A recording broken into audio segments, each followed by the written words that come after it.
একদিন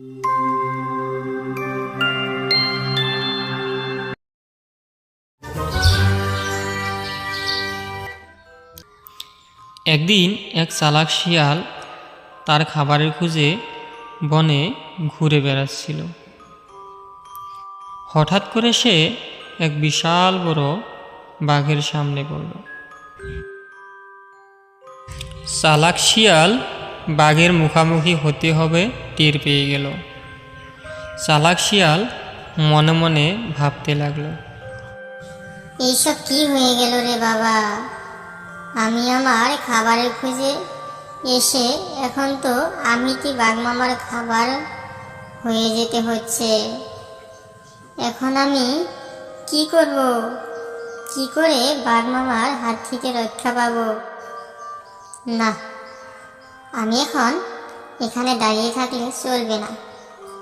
যেই করেই হোক আমাকে বাঘ মামার হাত থেকে রক্ষা করতেই হবে।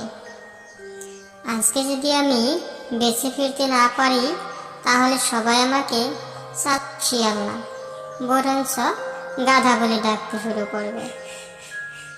এই তো পেয়েছি, একটা বুদ্ধি পেয়েছি। এবার তোমরা দেখো বাঘ মামাকে আমি কিভাবে বোকা বানাই আর নিজেকে বাঘ মামার হাত থেকে কিভাবে রক্ষা করি। এই কথা বলে চালাক শিয়াল সামনে বাঘ মামার দিকে এগোতে লাগল। বাঘ মামা তো শিয়ালকে দেখে বেশ খুশি হয়ে গেল আর মনে মনে ভাবতে লাগল, আজ তো অনেক মজার খাবার পেয়ে গেলাম আমি।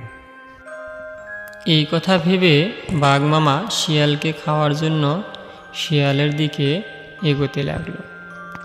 তখন চালাক শিয়াল একেবারেই ঘাবড়ে গেল না। চালাক শিয়াল চিৎকার করে বলল, দাঁড়াও বাঘ মামা, আমি রাজআজ্ঞা নিয়ে এসেছি। আজ থেকে এই জঙ্গলে কেউ কোনো পশুকে খেতে পারবে না। চালাক শিয়ালের কথা শুনে বাঘ মামা থমকে দাঁড়ালো আর শিয়ালকে প্রশ্ন করল, তাই নাকি? তাহলে কোথায় তোমার রাজআজ্ঞা? দেখাও তো দেখি, আমি দেখব।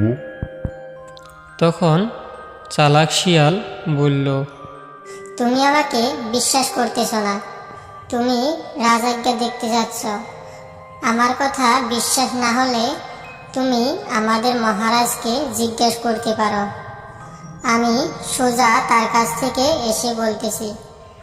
আমার কথা যদি বিশ্বাস না হয় তাহলে তুমি সিংহ মহারাজের কাছ থেকেই জেনে আসো।